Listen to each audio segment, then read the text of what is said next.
You know, it's what we do.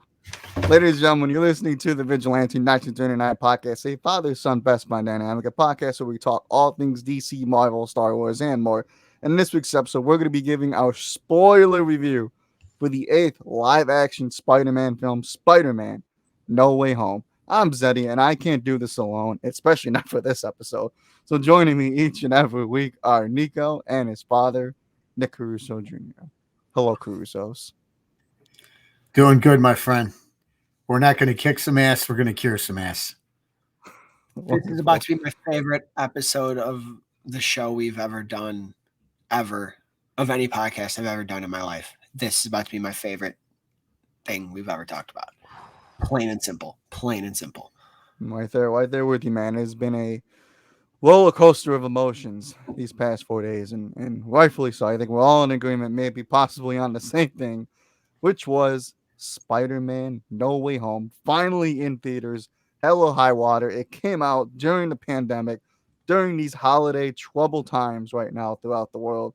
It came out, and maybe we'll talk a little bit something on the end. It appears to have been very, very successful, which we're going to tease at the very, very end. So obviously, we recorded a non-spoiler reaction on Thursday night of our reactions to the movie.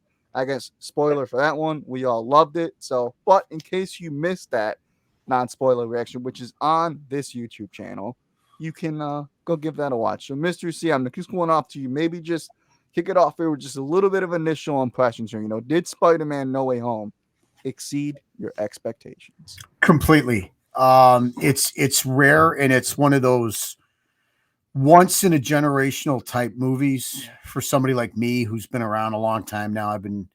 I was there for Superman 78, and I've been in and on everything, and that doesn't make it any more, give me any more knowledge or anything like that. But I feel like I've been to so many of these things, and this one definitely not only exceeded expectations, it delivered on a level probably as much as the very best that I've seen. So right now, it's pretty much up there, guys, with the best comic book films I've ever seen.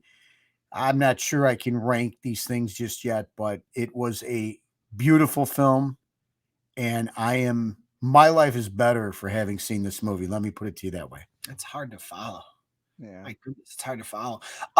For me, I tweeted this back right out of the theater Thursday night that it's a dream.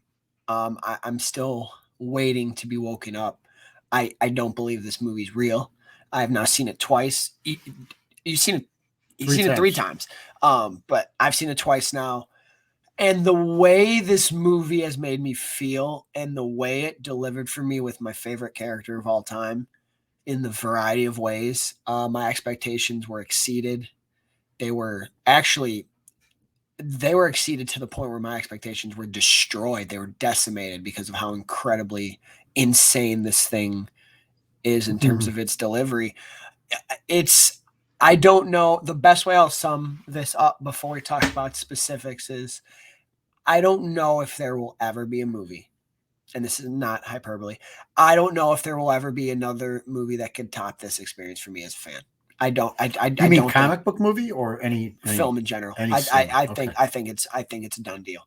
Wow, this thing was so for me, and has made me so incredibly happy that I don't think anything can top this. And there's a lot of films coming out in 2022, but I promise you, none of them are going to come close. And they all might be great.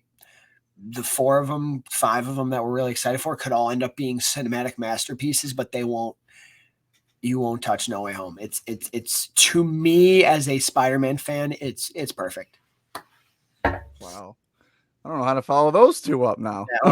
Yeah, So obviously, first and foremost, yeah, I am completely overjoyed with just happiness and kind of pure emotion right now. There was so much anticipation and build up going into the film. I mean, my God, the AMC apps, like literally every theater app probably crashed just to get tickets for this thing. So, just the level of hype and build up, leading up to this movie and whether or not, certain people were going to be in the movie.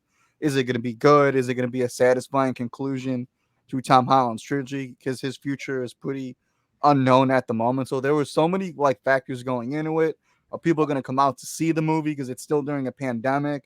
And kind of movies right now are really hit or miss. You know, a lot of people are still staying in, and rightfully so. And people are just kind of coming out for the right movies that they want to come out and go see. So there was just so many factors going into this movie, and honestly, this thing just delivered on every beat for me, man. I mean, not only is it like a love letter to all things Spider-Man, but kind of what I said in my non-spoiler review is that, you know, it's just a thank you to Stan Lee. You know, it's there's something for fans of all ages to enjoy. You know, this is like the perfect blend of nostalgia and fan service kind of blended in with that modern MCU storytelling, and it creates the ultimate Spider-Man experience. You know, I mean, if you're a Spider-Man fan, you know, I truly find it incredibly hard for you not to walk away either satisfied or completely like overjoyed. Like I find that very, very hard. This movie was very, very specific for me, you know, and the fact that it gave you so much Spider-Man and it gave you everything that I think you were clamoring for. So that's kind of what my initial impressions were of the movie.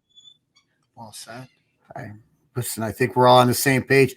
It may sound boring, but it was just that good.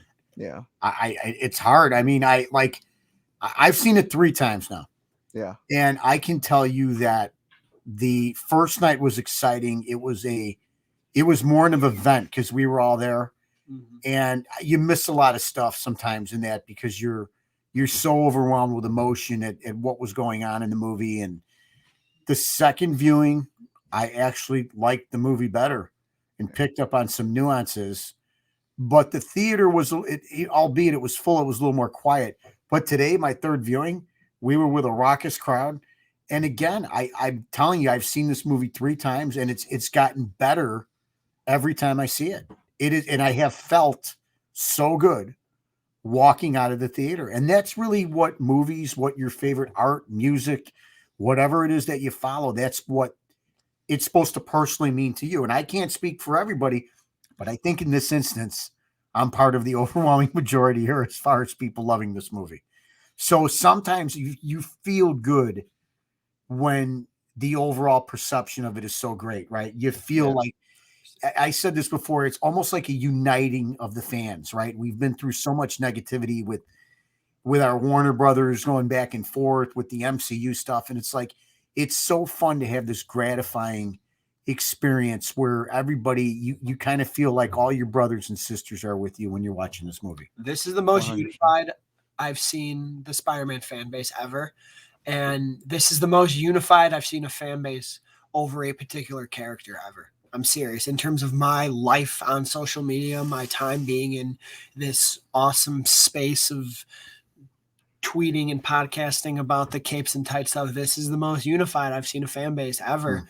And Spider-Man Twitter used to be a really toxic place at times, and it's almost like that's gone with this movie. And I think a big reason for that, which is one of our key points here that we're going to get into right now, is that this is that you talked about all the hype and all the rumors and the leaks and the who's going to be in it, who's not going to be in it. Is it going to do this? Are they not going to do that? And that's what a lot of people were looking for. And yet the biggest piece of brilliance of Spider-Man No Way Home is it tells an incredible Peter Parker story.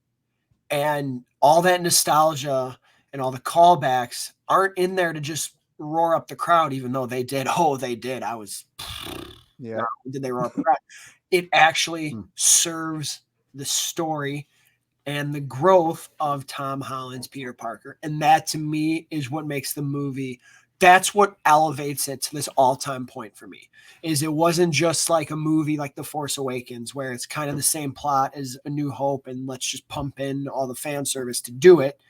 And then you look back on the movie and go, yeah, that kind of was it. No, this movie uses it with the narrative, and it's a very, very compelling one. 100%. 100%. Yeah, I kind of actually want to just jump into the overall story here. So obviously there were so many comparisons, you know, going into the movie that, you know, this is the end game of Spider-Man movies, right? You know, that was kind of the overarching comparison that I saw to the movie. And people kind of took that as to, oh, it's like the Avengers Endgame. Like, is it better than Avengers Endgame? So that I think maybe we're probably not going to touch on that one. But Mr. C, I'm just going off to you. So obviously the overall Well, it is. story probably a little more self-contained than I initially thought going into it. So just walk me through about what you thought of the story and kind of how it flows throughout the movie. Yeah, the story, like Nick said, it's a beautiful story because when you're walking in and you know all, and you have these preconceived notions of everything that's going to go on, you're like, there's no way that this is going to make sense. But it is such an isolated growth story of Peter, right? And really the beauty of it is Aunt May in this story is absolutely wonderful. She is, for more or less, the Uncle Ben. This is her taking the place of Uncle Ben in the story and setting Peter up with the morality speech. With the great power comes responsibility. We'll get into that, but it never gets away from what Peter is trying to do, right? Peter's always trying to do good. He's always trying to do the better. He screws up, right? And that those are having major ramifications on his girlfriend, on his best friend, on his aunt, on everybody. And right away you're getting to that core Peter of he's got to try in his mind to fix it. And he bears that responsibility. So it never veers from that the whole movie. And this is why it is the perfect coming of age story. And Tom Holland is absolutely masterful in it. Yeah. So is Zendaya. So is Jacob. So is Doctor Strange. And I've given Marissa Tomei a lot of heat. I love her as an actress. I haven't cared for her portrayal as Aunt May, but she's absolutely wonderful in this movie. This is a character-driven movie, which a lot of times the MCU content will veer away from in to have a spectacle or to set something up. This movie never loses sight of the Peter Parker story it's trying to tell. And for my big concern going into this movie was is it going to be a story that works? Is it going to be one that flows? And yeah, it is. So to touch on some things that my dad did is they're first of all, the MCU is really stepping up, and they mainly did this with Eternals and Shang-Chi and mostly Black Widow, where there's finally a movie where there's consequences for the characters and for actions and things that are happening, and they're not just undone with a simple spell or whatever. But I love the idea of finally the mantle of Spider-Man has caused problems for Peter. And my biggest critique of his first two solo outings is how at a lot of times they don't feel like Spider-Man. It feels like an MCU event with the character Spider-Man in there. And Tom feels like this really young, watered down sidekick version of the character. That's not the case here. They told a much better story of a comic story that this draws a lot of inspiration from. They did that story in a much better way. He tries to fix it in a very humble way. It works better than the trailers show you too. Absolutely. In terms of him going to Doctor Strange, it's not about him, it's about his friends. The spell gets screwed up. And then I love Aunt May's role in here. I have been extremely critical and negative about how she has been used, not in this movie. I think her getting the words with great power, there must also be great responsibility is perfect. I love that little change. And I love that in this movie, she really feels like Aunt May. And she helps really guide him along the path of second chances, which becomes the massive theme of the movie. It's a really nice thematic choice. And when the villains start coming in and his reason he wants to help them, it works. That's very much like Peter. And it's like the Spider-Mans in the other films as well. They're not trying to kill the villains. They're trying to help them. Every Spider-Man film has had, to an extent, these sympathetic villains who the character of Peter wants to help and fix instead of just ending them. It's not just good guy fight bad guy. And this movie does it with 5 of them.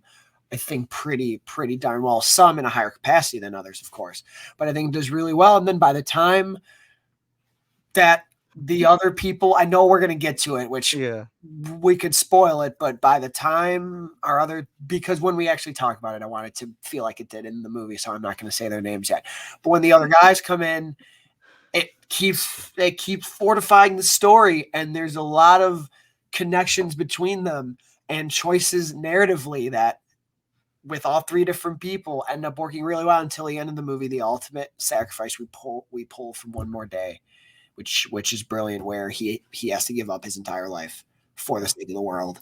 And that is one of the greatest sacrifices, aside from dying in the movie. It ends with one of the greatest character sacrifices in comic book movie history, in my humble opinion. Mm-hmm. Yeah, 100%. I think probably the One More Day stuff is probably something that I think we want to probably touch on a little bit later because, I mean, the ramifications of that whole thing is probably has a lot of questions for us kind of to answer too. But yeah, I'm actually really genuinely shocked at how well the plot works, both from a narrative standpoint and from a visual standpoint as well. I mean, there was so much talk about, is this movie can even be done in time? And I thought the movie looked pretty great. I mean, there were some really outstanding visual shots.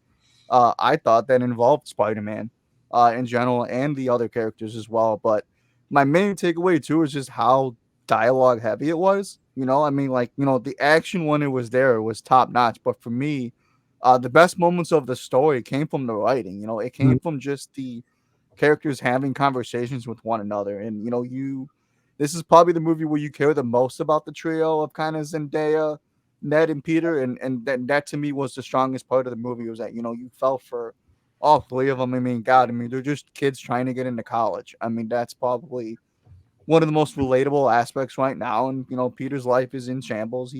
Everybody knows he's Spider-Man. He kind of wants an out of it, and kind of goes to Doctor Strange because he knows Doctor Strange could probably fix it no problem for him, right? But then Peter Parker gets a little greedy and he kind of opens up the multiverse here a little bit. And then, the whole movie is just about, can I get a second chance? It's movie's all about second chances, but with second chances, you got to give up something, right? They don't just get handed out. So, this movie to me just, I'm like blown away at the writing because, they took like 10 steps forward with Spider-Man here. And I'm just blown away at where the character was at the beginning of the movie and kind of where he is now. I mean, and it's arguably what I think is the most hopeful in terms of his future that I think he's ever been before. And that's the thing too is, and I said this on our spoiler-free reaction to it, is this is, even with all the hype, even with the grand multiversal affair that it is, it never loses sight of it as a true, and I'm going to use the word pure, as a Spider-Man purist I consider us to be. I mean, if I'm being fair, it's a really pure Peter Parker story. And it is one of my more favorite Peter stories because the thing about Spider-Man that's core to the character is his power, his responsibility, his love, his loss, and his sacrifice. And Aunt May's death scene hits very hard, a lot harder than I expected it to be. Yeah. Because, like I said, I didn't have much investment for her until this movie, and the little amount of material she has in here that builds to that death scene is really effective. And that's quintessential Spider-Man, is seeing him lose someone. And then what is he going to do after? And the way they use the other two guys to bring back some of that hope. And also, MJ and Ned really nicely worked into the plot as kind of his helpers. And then they turn into his emotional crux going into that final act. And man, it really makes it hit harder when he gives it all up at the end because of all the investment you put it in. Dan, and you talked about his acting earlier. I love Tom in the role. I have not liked the material he's been given up until this point. And the big thing I wanted out of this movie was to say, I finally consider Tom Holland to be Spider-Man, and I finally love Tom Holland as Spider-Man, meaning I finally love all three. And this movie did that for me because his performance in this movie is perfect. This is a perfect Peter Parker performance in the context of this script. I'm even going to go as far to tell you, I have a lot of favorite Spider-Man things in all forms of media and content. There's favorite moments from video games. There's favorite comic book stories. I have favorite artists. I have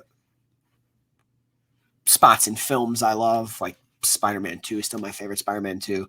But when I think of all pieces of Spider-Man content in my lifetime, this Tom Holland performance, this film his acting performance is one of my favorite Spider-Man things I've ever seen. Yeah, no doubt. Yeah. And I think one of the other great things about the movie is, excuse me, is Doctor Strange. Really, I was so off on him. Yep. I thought I he think was a we all villain. were. Yeah. I thought he was a doppelganger, and yet the story was beautiful. Just him being himself, and really trying to help him with what he thought was a quote unquote not a diabolical spell. You know, it was something they could control and something that it wasn't going to be like happen would happen. So way off on that. Mm-hmm. It this is why sometimes I don't it's like sometimes I'm tired of analyzing trailers anymore because trailers are shot in such a way, particularly for the MCU. At least let's keep it isolated to the MCU. The MCU trailers are always loaded with fake outs and fake footage, and man, I hated what I was seeing from Doctor Strange I hated what I was seeing from Doctor Strange in the trailer, and yet in this movie I think he's great. I think he's great. It all works. It all makes sense. He fits the plot well, and his performance is awesome. And Cumberbatch is one of the best in this generation right now of actors, so it's just great. Yeah, he actually really did feel like a true supporting character. I think you guys would probably agree. I actually thought he was going to be in the movie more, and he actually really wasn't. It was actually really surprising that they kind of just used Doctor Strange for all the right moments, which to me probably played really, really well to the character. I mean, his battle sequence with Spider-Man was outstanding. I mean, I totally saw both sides of each character, which is very, very rare to do, where, you kind of want Doctor Strange to win and you kind of want Spider-Man to win. So that was very, very rare too. I've been very hard on him too. I love Cumberbatch as an actor. I think he's one of the best in the business. I just have not really liked his character. I think he's always kind of come off as really condescending, and I don't really buy into it. And then you kind of get a little thing at the beginning where he's not really the Sorcerer Supreme. That kind of went too long, and then he kind of just flat out mentions, well, I got blipped for 5 years, right? So I think we're actually dealing with a little bit of a still unexperienced Doctor Strange here a little bit, which actually really adds a little more, no pun intended here, dimension to his character. So, Like it. yeah. And you know what? You brought up the battle sequence with them. You know why that it was so great? Because he takes Peter to the mirror dimension, right, where he's going to control everything, and there's no way that Peter should beat him. And Zeddy, it speaks to what you just said. He might be still not a completely developed. We understand that he's not the Sorcerer Supreme. And here's this kid who's able to outwit him with the use of geometry and his smarts. It is important. Mathematics. And that scene when he's hanging upside down and he tells him that, and he pulls the box from him, it's fantastic. And visually, my cinematography guys, the whole movie was just a visual, spectacular, just wonderful assortment of shots. A lot of it looked really good. Everything looked great. And that particular battle was great. And Doctor Strange was in it just enough. It felt a little bit like an old Marvel team up book I used to read, where they do team up, but they're not always together. And I loved every moment that he was in there. And Benedict Cumberbatch is a terrific actor. He's probably one of the very best that are around right now. And it's another case of this quality thespian really giving his all in this movie. He was absolutely superb. Absolutely. Yeah. Kind of gives me hope for Dr. Fate. I don't know. Just saying. I don't want to throw that comparison out, but I mean, I'm just going to kind of sit on that one. Yeah. Sure. So, obviously, let's dive into the other aspect of the story, which, we kind of said it in our non-spoiler review. This movie was marketed on the villains. More specifically, Doc Ock was marketed really heavily. We got Electro, the Lizard, Sandman. I don't think I'm mentioning. Oh, and then Green Goblin, obviously. So, all the old classic villains, right? All came back here to give our boy Tom here a little bit of trouble. So, Mr. C, walk me through a little bit. First maybe touch on the whole nostalgia aspect of seeing the villains again for the first time in many, many years, and kind of what they added to Tom Holland's story here. Yeah, I mean, I think obviously the just the anticipation of many things in the movie, but knowing that we were going to get these guys back, and how were they going to look? How was it going to feel? Was it just for fan service? Was it going to be awkward? It couldn't be any better than the way it was. And it starts off with Doc Ock, Alfred Molina, who is probably, if I had to do a villains list, I'm always going to put Heath Ledger at the top. And I'm probably going to tell you Molina or Defoe come in at second. And this man, once again, picked up right where he left off. He spoke exactly like he did in Spider-Man 2. He was conflicted and, just the same demented doctor, the Jekyll Hyde thing, like a lot of Spidey's villains are. But, and then you're going to add Defoe. The goat.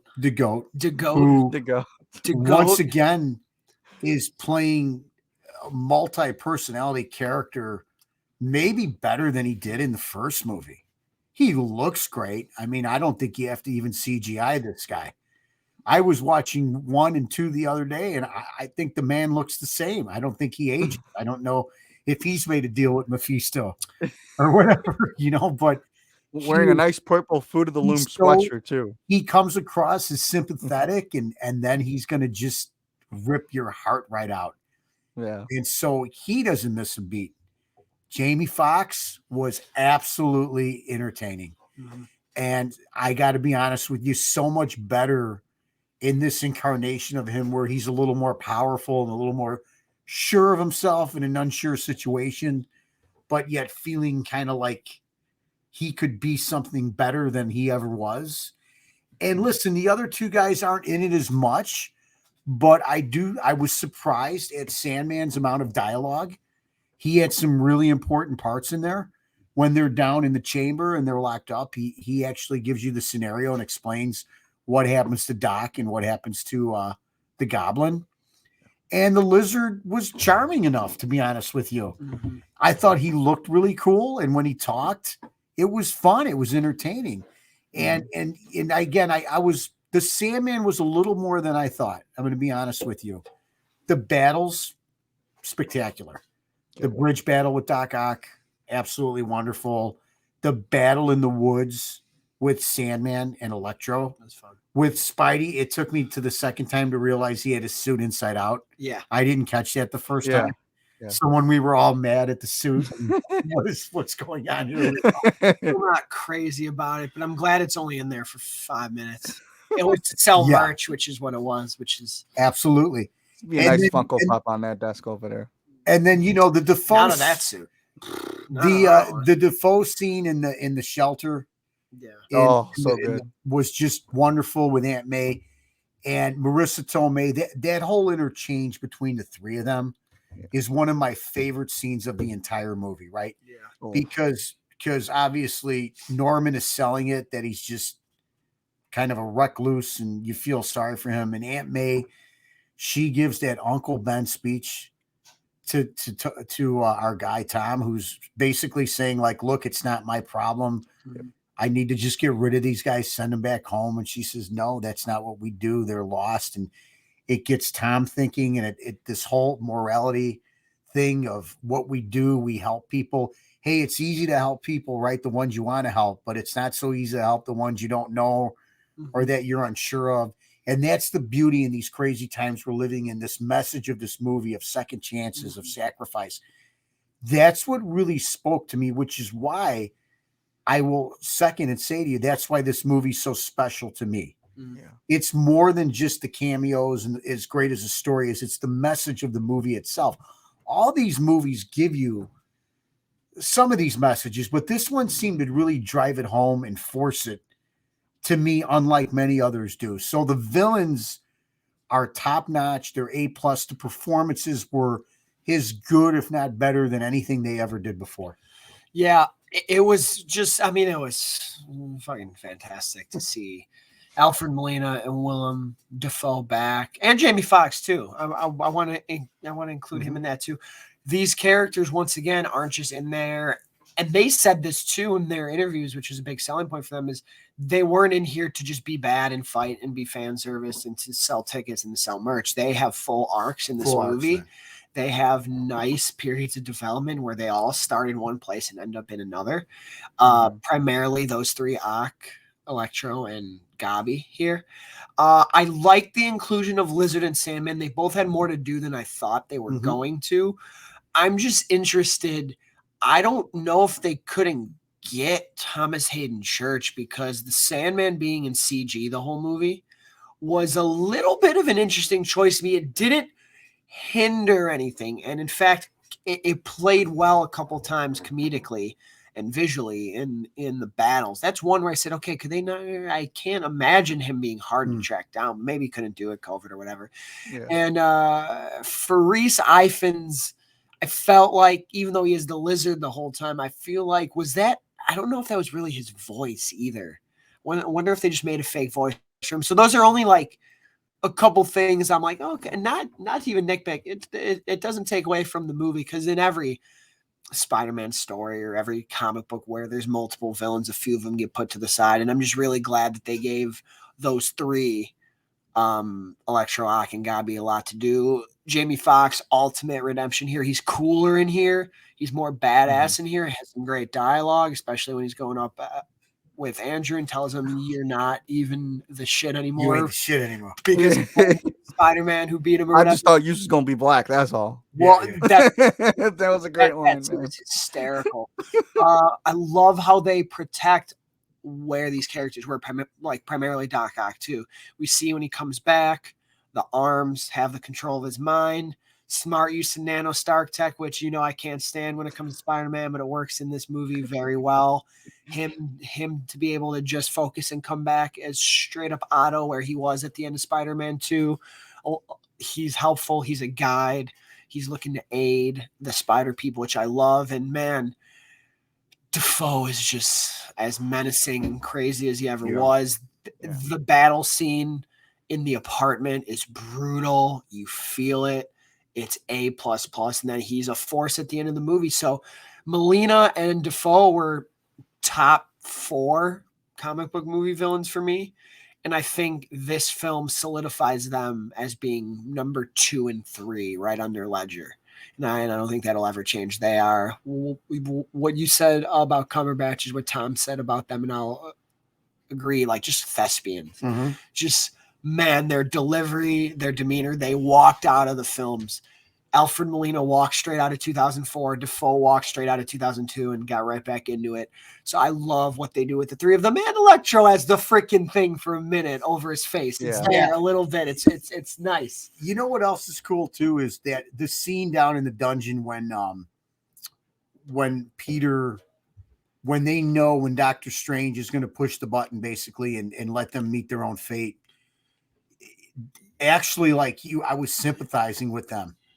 Especially Dafoe as he's calling out Peter, and Alfred Molina, like and Jamie Foxx, like at one, and you see the Sandman, who is a sympathetic villain anyway. Yeah. And it became strange that at that moment, we know what happened in the movies, right? Because we saw the movies, and Doctor Strange is basically taking the argument that it's destiny. What's supposed to happen has happened. Yeah. But it's at that moment, like I said to myself, my God, I would be foolish enough and do what Peter did. Yeah. Not just to watch the movie and enjoy the movie, but I felt that decision, and I felt looking at those guys, these abominable creatures, these guys that met, some untimely fate here. And so it was really cool to feel those guys, the fear in them of, is this kid going to save us or what's going to happen here? So that was great too. And that's how you know that how great they are, that you're actually sympathizing with them, right? And I love how you even see the conflicted villains when Tom's helping them out. Mm-hmm. And at the end, the big twist is that Green Goblin was always going to still be bad. And what great use of spider sense this movie has. The one scene where it's a long one take where he's walking down and he's looking around and he doesn't know until he focuses. That is like Sam Raimi style tension building. Yeah.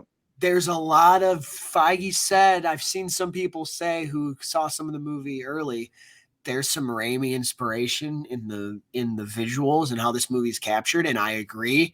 That scene built up tension perfectly because I didn't even know what was happening. I had no idea what was going on. And then when it's that, and then it's when Norman went on sabbatical. When you find out Norman went on sabbatical, on, honey. It What does he is. say? That's when the movie.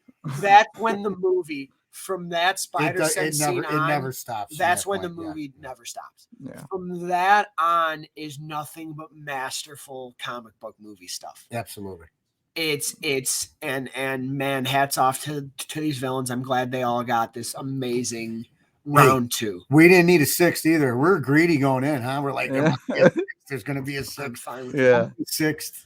I'm fine. There's with number five. 6. We didn't need a 6. We didn't need a six. It was perfect. Yeah. The real six is going to come later. But Yeah. Yeah. I mean, what quicker before I touch on the villains, I got to applaud our audience here on Thursday night because this is how you know that we saw this movie with some real Spider-Man fans. Because when they actually let Defoe say I'm something of a scientist myself, that actually got a really cool the pop, theater man. That was awesome. And that just shows how smart that these writers were. And Yeah. Kevin Feige, you're the greatest producer of all time.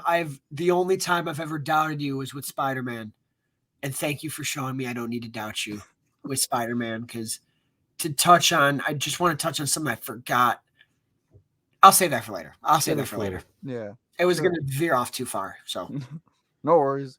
Yeah, I mean, not to kind of just repeat what you guys said, but I really dug that, this was the perfect use of nostalgia, right? I mean, nowadays there really is like that good nostalgia, there's that bad nostalgia, there's forced nostalgia, and kind of the way that they just incorporated the villain just to kind of give our boy Tom here the ultimate lesson, right? Where now you're really going to be tested here. You got these way darker, more sinister villains that you've never even heard of or faced before.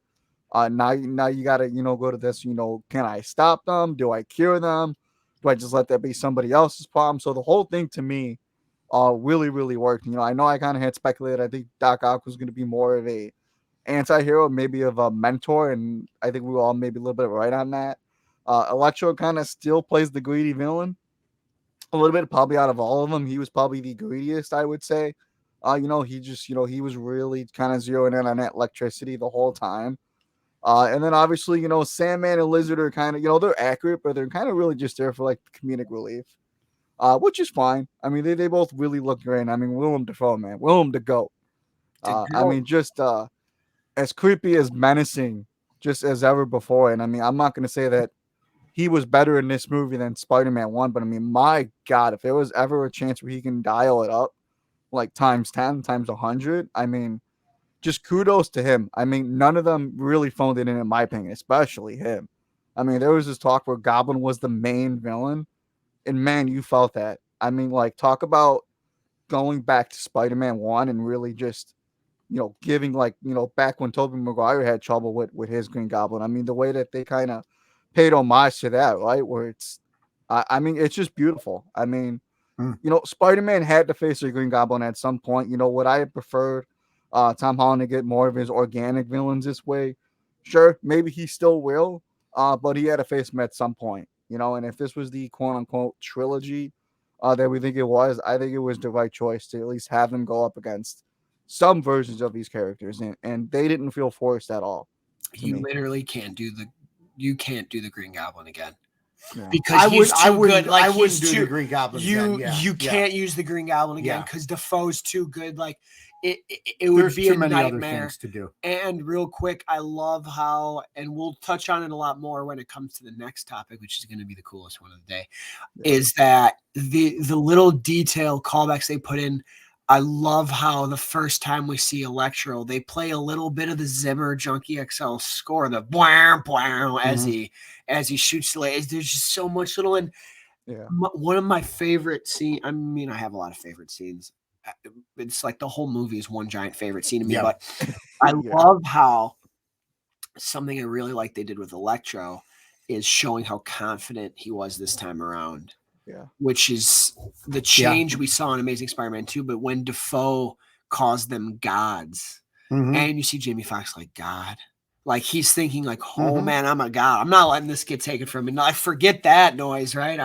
And that was my favorite Electro moment, was him almost being in awe at being called a god, even though it was Gabi saying it. Yeah, and just to see Defoe and Molina have dialogue together, Yep. I mean, was just right, because we never saw that. So I mean, That's what the great thing about this movie was too, to see certain characters interact Mm-hmm. is beautiful. Yeah. Absolutely. Yeah, you almost really didn't know that they even knew of each other, right? I mean, it was Yeah. almost like they were bringing in a whole cinematic universe But it into made, this movie. but it made sense that they did know of each other, right? Because they Yeah. were both renowned in their field. So even though you really don't get them to acknowledge each other in any of the Spider-Man 1 or 2, it was completely plausible to me that they had full knowledge of each other and knew Yeah. each other and interacted with each other. So It's time. it's time. 100%. All right, we have It's time. put this off for far too 40 long. minutes we put this off. 40 minutes we put this off here. Spoiler review. We tweeted it, we promoted it. So spoilers if you tune into this, assuming you've seen the movie, you want to hear what we want to say anyway. So, but all right, guys, man. Andrew Garfield and Tobey Maguire were in fact 100% in the flesh in this movie. They did the thing. They did not lie to us. They did not cheat. Full on, they were in the movie. So, Mr. C, I mean, take this moment away, man. Kick it off here. Yeah. So I don't know how we're gonna do this. Well, here's why it was Don't know how we're so gonna do incredible for me was one of my favorite shots in the movie is after Aunt May dies and Peter's standing in front of that big screen. One of the best And, Spider-Man and shots. in J. cinema. Jonah Jameson is giving that eulogy, if you will, of just what a horrible figure he is. He brings death and chaos to everybody, to the innocents around. The rain's falling down. It's the classic scene with Tom. So you go from that scene and you're crying your eyes out. Aunt May's gone. It's so very tragic. It is at that point the lowest point of the film. Yeah. It is the most tragic point in our hero's journey of the film. Now you cut to the house of I'm assuming it's Ned's grandmother's house or whatever, and MJ is there. And they know what happened to two kids, and they're forlorn, and they're trying to figure out what happens. And I absolutely adored the way that it was written into how Ned took the ring from Doctor Strange. It's and was convenient, but we love it. It's Who okay cares? because it made it made sense, because maybe Let all it of be us would have that ring and we would be able to summon some portals with that, right? So the way they do it completely works for me in context of the script, of the plot. Beautiful. Now, I'm going to be honest with you guys, man. I was one of those cheaters and I knew who was coming first, okay? And we sat there that opening night, and when he calls out the name and we see him, it was so emotional for me that, I teared up immediately. My heart was racing. It was one of those surreal moments of anything that I've watched. Movies. I'm just trying to think of moments like that. I'm crying already, man. This is embarrassing. And to be on the Andrew Garfield high that I am right now, from Tick Tick Boom, and just absolutely adoring the young man and knowing he lost his mom. And in my mind, I was going through all these interviews he was doing where he was in denial. He's not playing werewolf. That game where it's werewolf. I feel like it's werewolf. Man, he should win an Oscar. When he came through, oh man, it was. And he takes his mask off. Holy moly! It was absolute perfection. Wow. And it was like, it is one of the great cinematic moments in my 56 years of being on this earth, of watching motion pictures, of any movie that I have ever seen at any time. That's how impactful and powerful that was to me. Now, if you think that was, and his delivery with Zendaya and Jacob was, the writing was so beautiful. It was, you go from that deep, dark moment we're in to now you're playing and you got this guy come. Not only does he come through, it's such a playful and beautiful, and he played off the role so good, how confused he was to be there. And so let's fast forward to, oh boy, they figure out they got the wrong Peter. They got the wrong Peter, and they have to call out. And then when that young man, that goat, who like was my first love of the character in the cinematic thing. I never thought I'd see Spider-Man on the big screen. I took my son here to my left. He was a young boy. He can't remember all of it.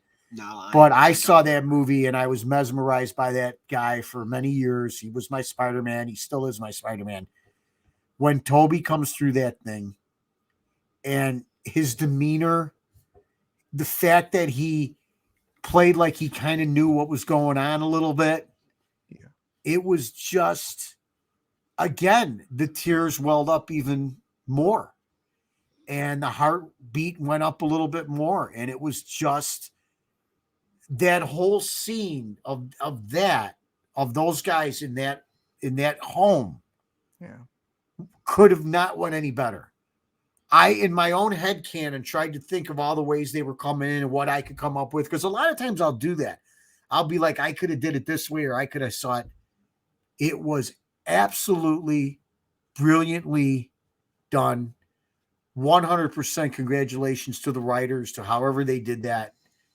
And I'm going to leave it because I don't want to, I'll talk all day about it, but it was a magical, unbelievable experience for me in the motion and being in that theater, seeing that happen like that. Theater moment I'll never forget. Maybe my favorite theater moment of all time. Yeah. Both times I saw it, I've seen it twice now. First time you see those guys come through, I was in utter awe and disbelief. Like I said, it was a fever dream that I didn't start welling up until they were on the roof with him, exchanging the comments about Aunt May and Uncle Ben, and that really gets emotional. But I was like, that whole scene, I didn't black it out because I could remember, and I remember the roar of the theater both times. Yeah.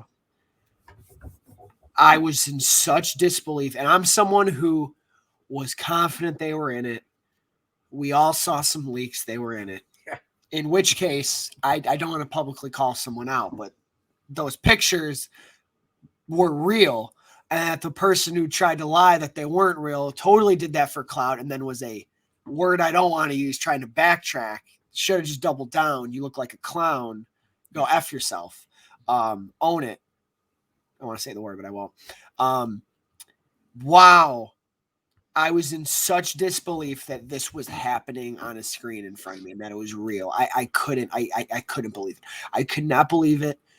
And then today when I saw it happen again on that beautiful IMAX screen, I didn't just well up, man. I lost it both times. Yeah. I lost both times because those guys mean so much to me, especially Toby. You know, he's my favorite. We have his statue down here. He made me fall in love with Spider-Man. He helped me find, in my opinion, the greatest superhero and arguably the greatest fictional character of all time. And Andrew, so he was my childhood. Andrew was my high school years. He got me through those high school years. He was cockier. He was more confident. He was more flashy. Reminded me of the Ultimate Comics I was reading at that time. I'm like, this is for me. And then, of course, I've grown to appreciate Tom. But when those two came in, it was a fever dream. I don't know. Every time, and I went back home and I've seen that scene replay on TikTok about 15 times, and I well up every single time I see it. And you said it, Dad. It was perfect the way they did it. It wasn't in some big action sequence. They let him come in. It was brilliant. They let him talk. And what I'm the most impressed in a living room. In a living room. I mean, can you imagine if somebody was going to tell you in a living room kitchen? If someone was going to tell you that's how it was going to happen, you right? He's on the left, right? See, yep. On your left, he's coming through a portal during a battle, right? Or they're showing up. I mean, and here's my favorite piece of it. This is, so I'm giving them credit. I'm giving Tobey Maguire and Andrew Garfield immense credit. I'm giving John Watts credit for directing the scene, if he's the one who directed that scene. I'm giving the writers credit. All these people, I'm giving them credit. And if they did really call Raimi for some story beat advice, if they really called Webb for story beat advice, which, seeing everything else the writers and John Watts did in this movie, I would bet money that is true. Yeah. These guys stepped right back into the role. And it's like they never left. They, like, I even think a little bit better than the villains, and the villains are perfect. They are playing the same way they played the character. The same new. Toby is more subtle. He's more quiet. He's more shy. He's more humble, but this time he's wiser and older. You feel that. Andrew's still really charismatic, still really jumpy, still very animated, hyper. It's like Beautiful. They never left. And we're doing all these rewatches for this other podcast we do. And it's like I was watching Amazing Spider-Man 3 and Spider-Man 4. They were the same they have always been. And that never goes away. And in my humble opinion, for how they're used in the rest of this film is perfect. And they are perfectly balanced. Is the biggest thing I love. They both have moments, they both have great dialogue, they both have great callbacks, and they both serve the plot well. Not one does anything that overshines or trumps the other, in my opinion. I would agree. Andrew's always been flashier, and he had a little work to do as a character because his story did not complete the way Toby's did. And Toby is more subtle, more caring, more compassionate, more tender in a way. And they both welcome back. Welcome back. Greatest cinematic moment of my life, and that is not hyperbole. This is my favorite character. And wow, it's not like The Force Awakens where I got all my people back in doses, where it took me 3 movies to get all these different characters back. My favorite character of all time in one scene in a kitchen with the throwing of bread and web shooters and the grandma having her like kind of manage the scene too. I think it helped sort of like almost like balance, facilitate the that gravitas of what was going on. It was so profound. It kept and it grounded, and it kind of like the humor, no forced humor. Like even when she's telling them to clean the webs, and it just so cool, what man. it did is it kind of let everybody calm down just a little bit. Like, what is she saying? I don't understand. She's speaking. I didn't understand what she was saying. And it kind of just, everyone take a deep breath. Let's gather ourselves. The big moments here, it happened. And Z is it, and I will say this, as great as it was when they came back, they only got better in every scene that they were in from that point forward. And the dialogue that they were given to deliver, which called back on many of the other movies, was it's just like Nick said, it's kind of hard to believe that it happened, and that it happened so well and so beautifully has it happened that it couldn't have really gone any better. I can't think of anything I would have had them do or other ways I would have used them or whatever. I couldn't even imagine it. Yeah. I mean, obviously, I think we all probably want to touch on, the glorious third act battle, and we will kind of in a few minutes here, but I mean, well, congratulations. You guys officially made me cry here during this show. That's amazing. I mean, kind of like rightfully so. I mean, look, I'm gonna probably say maybe hopefully these aren't controversial. I mean, if people disagree, that's fine. But my first thing is just I love when theaters really get into the experience, when they really get into the movie, and especially when Andrew walked in, like you felt some sort of kinetic energy that like, okay, people know it's Andrew, and they know that this is awesome, and they know that this is a moment of a lifetime. That it beats Cap kind of catching the hammer. It beats all these other cinematic. I think so, dude. Cinematic moments here. I mean, Zeddy spitting, Zeddy takes, yeah. Zeddy spitting today. And then they chop it off, and they let Toby kind of walk through, and then that's when you really kind of get like this uproar.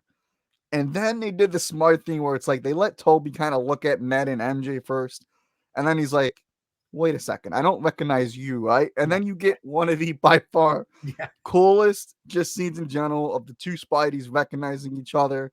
And it's not even like a duel. It's like okay. Yeah. Okay. Well, who wins? Yeah. But the of course who wins. The goat wins. He Of gets course. the one leg up on Andrew because he knows to web. He knows to web he knows go at the hand real fast. Yeah. I'm kidding. I love him. Oh man. So obviously, okay, so just to touch on, the fact that they would in a minute. I mean, look, sure, money talks, but you know what else talks more than money, in my opinion? Pride.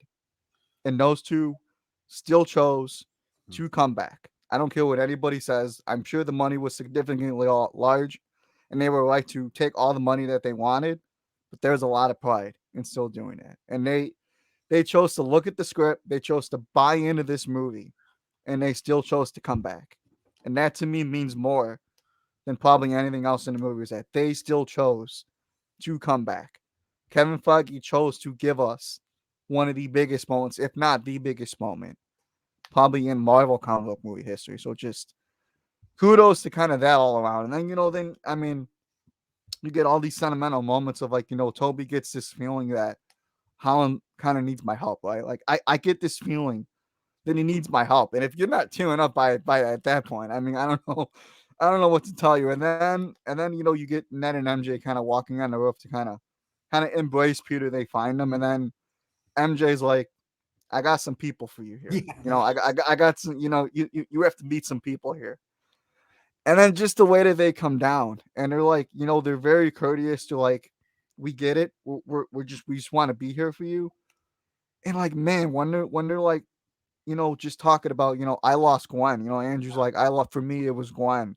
You know, for Toby, you know, I get it. You know, I chased down my uncle's killer, right? I mean, it. I don't got the words to say. I mean, you know, the fact that you know that moment exists, you know, and I said it before. The greatest moments in the film to me weren't really the action pieces. You know, they were the conversations that people had with one another that really really hit. So just, I mean, live action Spider Verse, man. I mean, it happened. It happened. We got the three, man.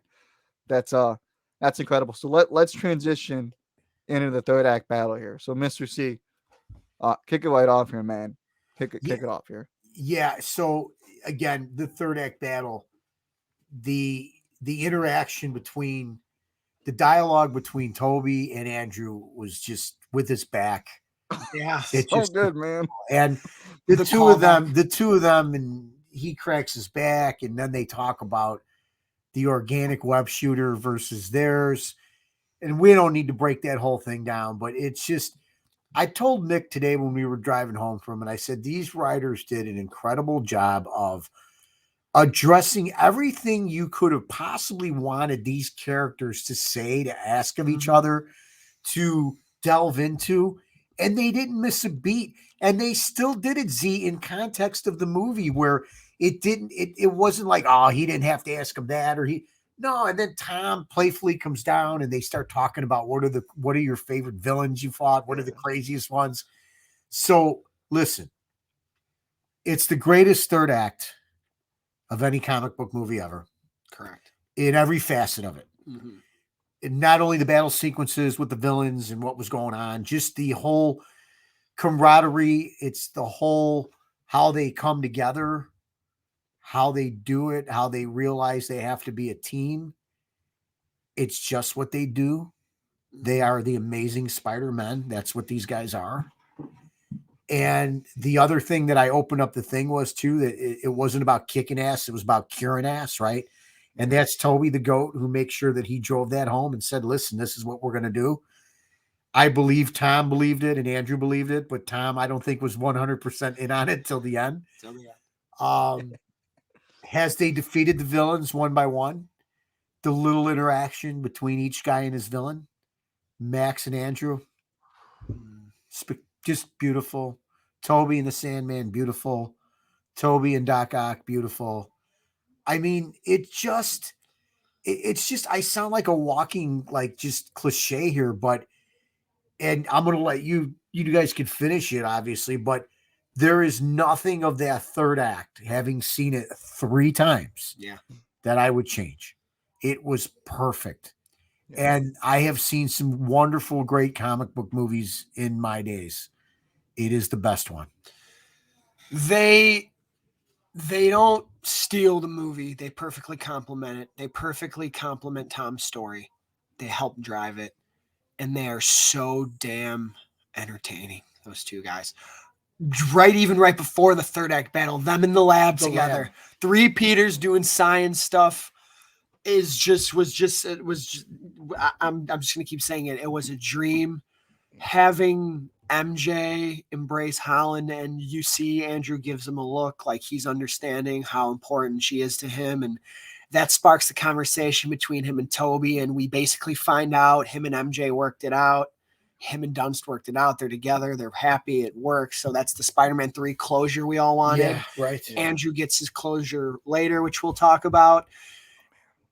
Letting Ned talk to Toby about, did you have a best friend?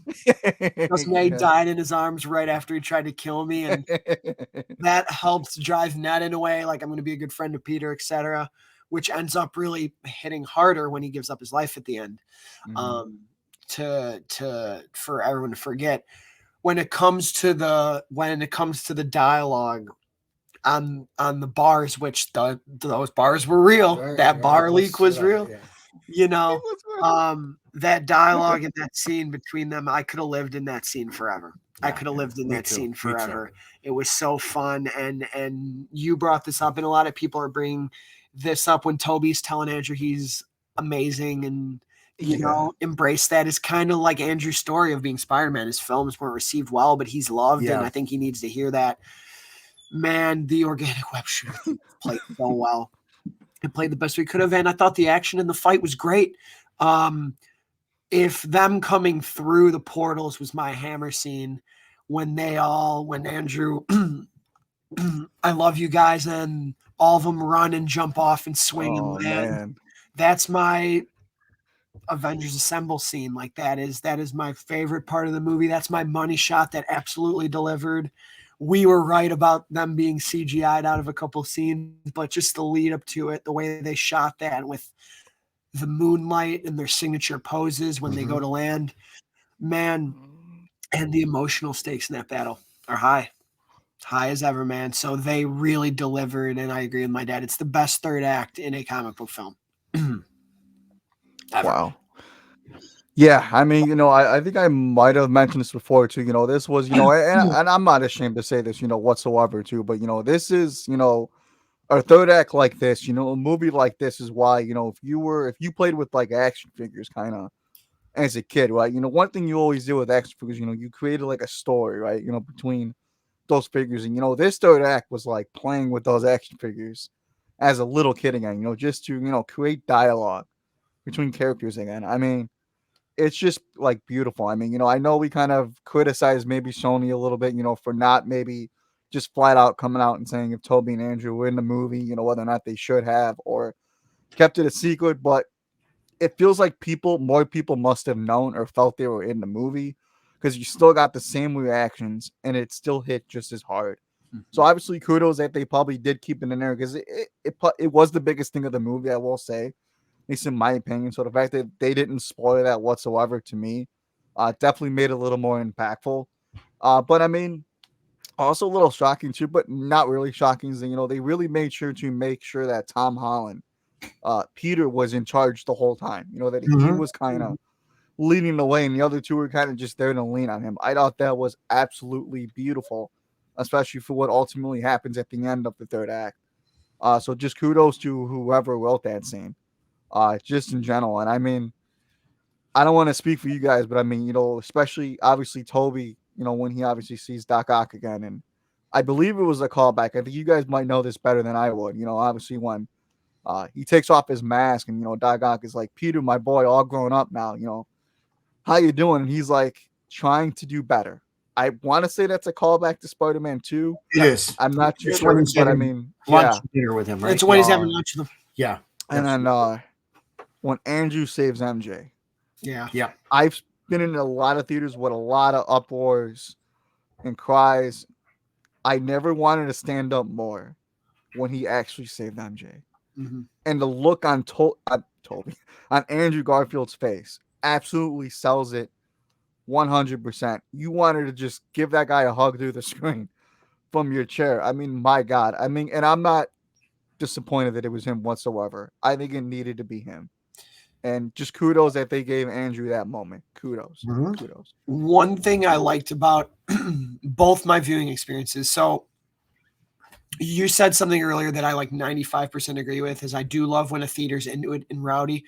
I've seen some videos where the crowd keeps cheering to the point where like the scene's over and you're not hearing anything. For a few seconds and move on.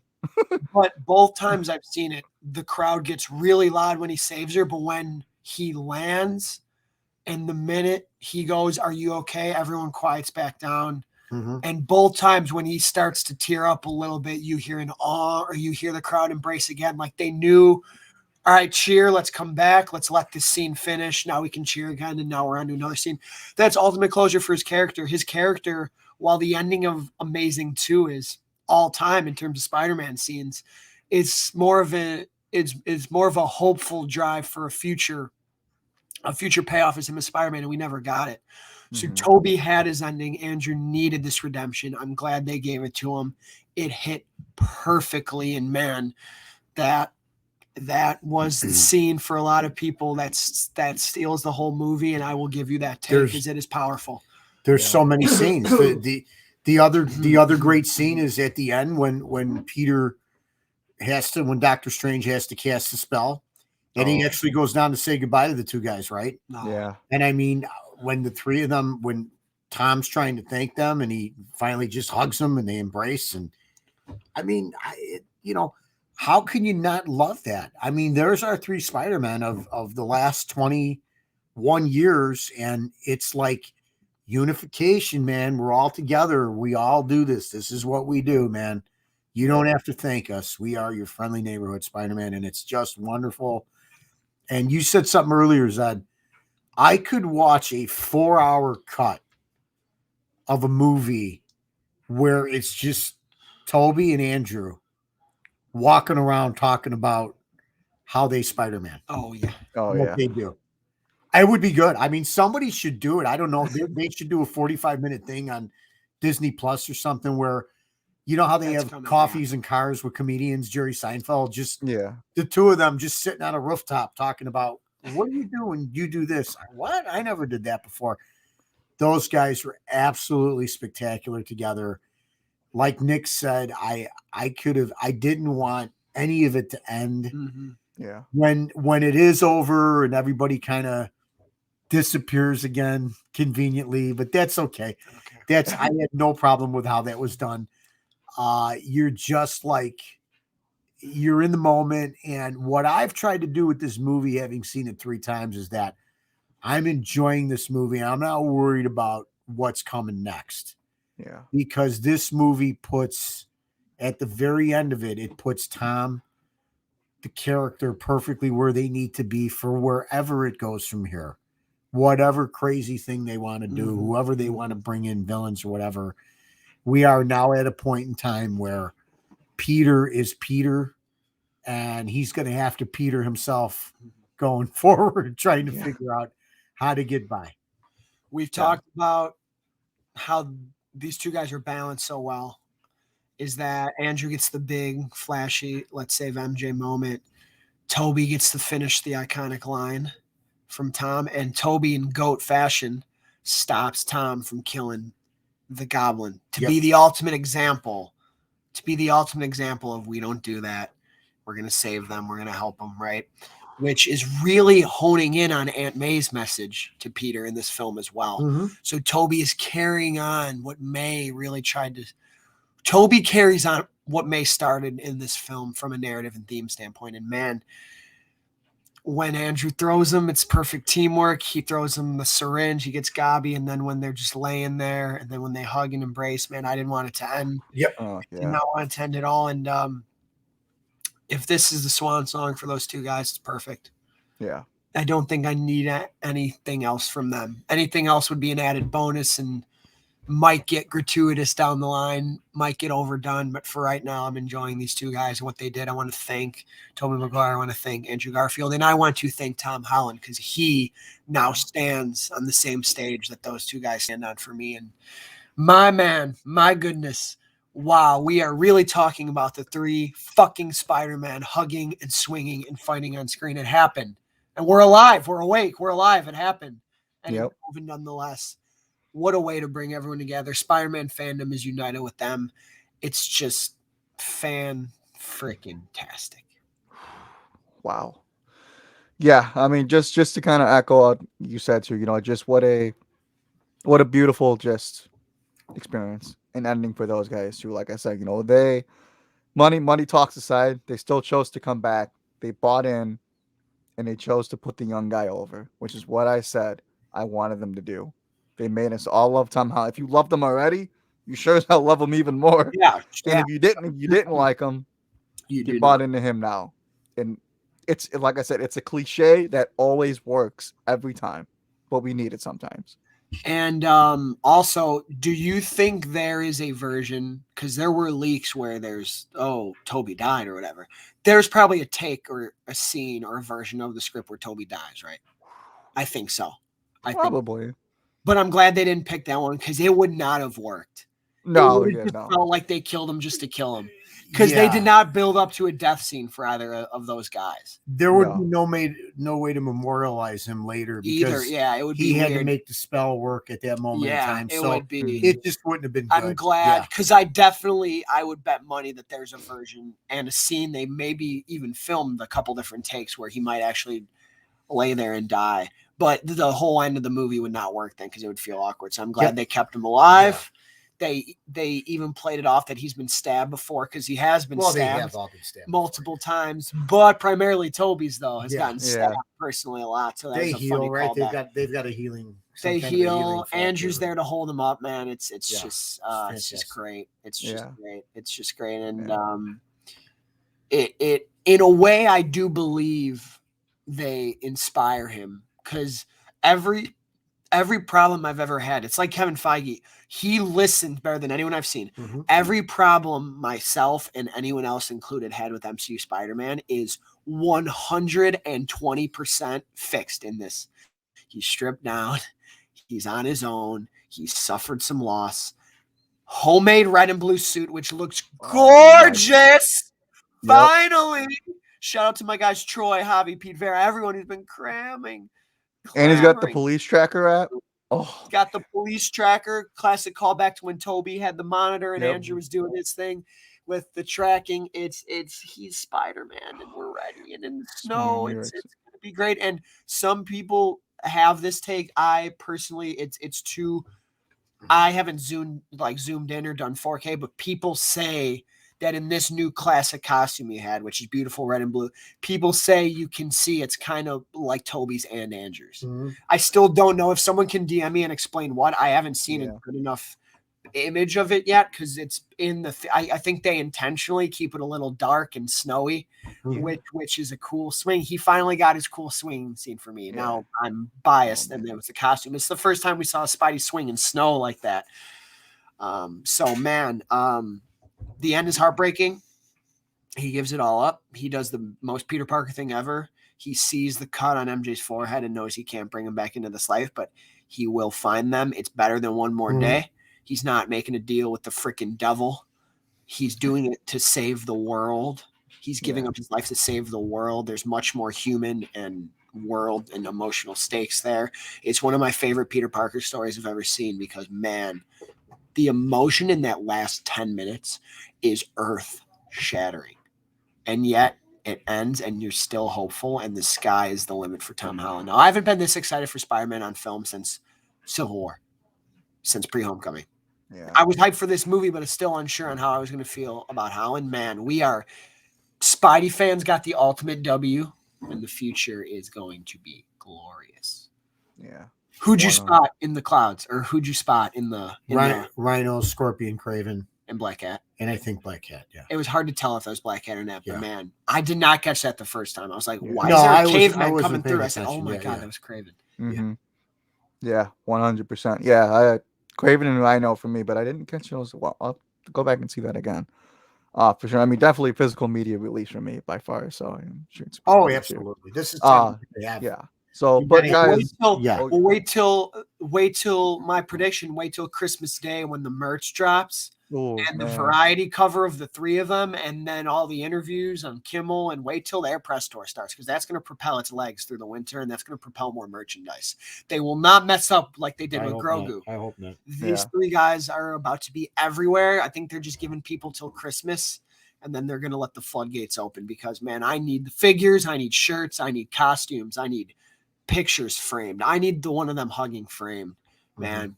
I need the one of Andrew. I need so much from this movie. I'm gonna give our house up, Dad, for things for merch from this movie. You'll allow it because you're in the same boat. As we sit here, it's just it's amazing that something that was supposed to be so big turned out to be so great and so big at the same time. I know Endgame and Infinity War were, but those just didn't feel as personal to me as this does. Is that fair? Mm-hmm. Yeah. Because those were years of movies, but this was 20 years of my life. Yeah. And those were 20 motion pictures, and this was like this was a couple decades of a character, a singular vision, a singular story. Mm-hmm. You know, an original actor. You know, let's be honest. You know, Batman's been played what now by how many different actors? I mean, really a lot, right? I mean, Yeah. when you think about it, And we're getting a new one. when you count Adam West and stuff. And Spidey, to be honest with you, has had 3 guys. That's Yeah. really it. He hasn't been played by 6 or 7 different people. So it just, this to me is just it's unbelievable, and that's why my hat is off to the entire organization of Sony and the MCU and the directors, the writers, everybody that worked on this film, that they were able to take this massive undertaking and make it so wonderful. And therein lies the success, obviously, of in a pandemic of it being the 3rd biggest opening of all time, which is unbelievable. Absolutely unbelievable. And real quick, because we're going to do something fun with some questions, talk about if this movie was already a W for Nico and Spidey fans. Guys, I'm going to get it again. If you're listening, I'm wearing a Black Suit Spidey shirt. If you're watching, you can see it. Are they going to do it again? Hardy's Venom was there. Great scene. The symbiote stayed here. Am I getting it? Am I getting you're it? right. New and You did that. improved You- symbiote story? Are we going to get the black suit with this technology and this costume making? It's going to look identical to the. Please, please. W. I turned to Zeddy after it ended and said, Zeddy, if this is not the biggest W for me, I said I won. It's over. It's. I mean, hopefully I get it, but like, Yeah. Oh no. wow. Getting on the new, freshly handmade suit here in the darkest place of his life. You know, sometimes you just gotta kind of fall into place, right? It's truly unbelievable. You know how everything, like all the ducks are in a row now. You know, for this to happen, that's unbelievable. And yeah, man. I mean, I don't want to say it's better than Endgame, but you know, at least with Endgame, you kind of knew that they were probably all gonna be Thanos. It was gonna culminate beautiful. You had no idea what was gonna happen with this thing, right? You had no idea the way these 3 were gonna be portrayed, how they were gonna interact with one another, how the villains were gonna be. I think that's why it hits harder, for sure. But guys, we actually got another last segment of our show here, and we actually opened the proverbial spoiler door here to you all to ask us some spoiler related questions on No Way Home. So we're gonna take the time to answer all of them, and if we touched on it already, we'll try to answer it again and maybe in a different way here. But obviously, our guy Chris Evans here just wanted to know about, you know, what we thought about Doctor Strange, you know, the utilization. He wanted me specifically, but want you guys to touch on, you know, that maybe Doctor Strange didn't really get a whole lot of love in this movie, you know, from people, a lot of things going on here. So just maybe add the Doctor Strange 2 teaser trailer to that. So obviously, you know, take Doctor Strange's role in this movie, and are you more excited or anticipated of seeing him more after this movie? Mr. C, what do you think? So for me, I've always loved the character. I didn't like the movie, but I've liked his portrayal going forward. I thought he was great in the movie. I thought he was in it just enough. I actually thought we saw that real human side to him in his love. He actually confesses that he loves Peter. Also says that he forgets he's just a kid. So as hard as he is on him and as strict as he is on him, he realizes Peter is special. So I loved him in the movie. I'm looking forward to it, but I will say having the trailer at the very end of the movie was awkward. It didn't feel like it fit.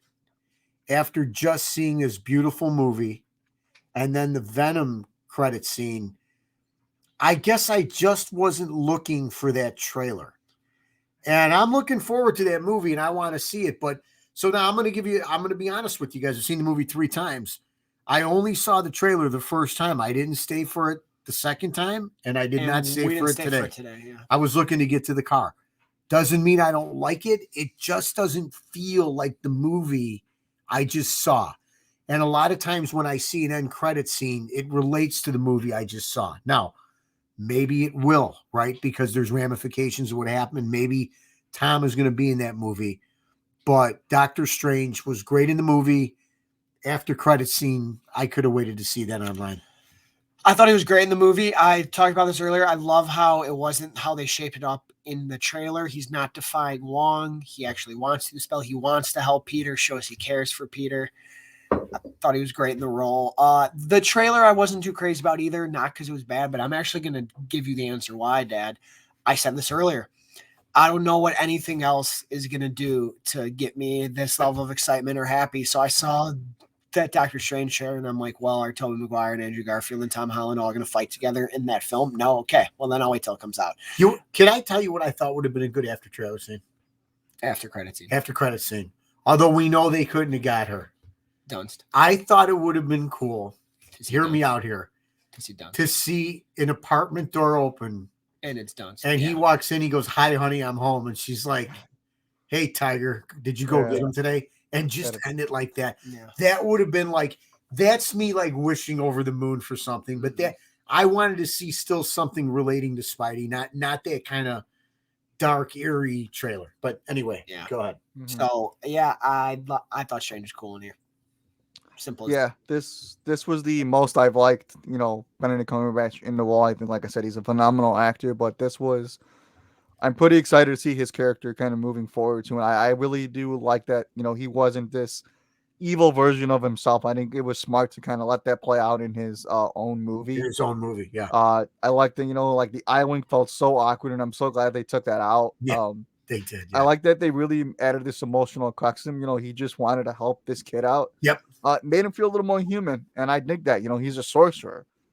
So I really, really do dug that. So, Chris, to answer your question, yes, I really did like Doctor Strange in this movie, and I'm excited to see him moving forward, which I didn't think I was going to say. So, moving on here, our guy Aaron Janto writes, Aaron Kajanto, I believe. Hope I'm saying that right. And he says, "Legends. Let's talk about the best scene in the movie. Matt Murdock catching the brick and why all those who disagree are wrong. Obviously joking, but as a big Daredevil fan, I was not expecting that moment. Do you see Holland and Cox teaming up in the near future? Spider-Man plays a pretty significant role with Daredevil in comics. So, Mr. C, it was confirmed. Matt Murdock, Charlie Cox is in the MCU. What do you think?" I thought it was great. I thought for the brief scene he was in, he looked charming. He was wonderful.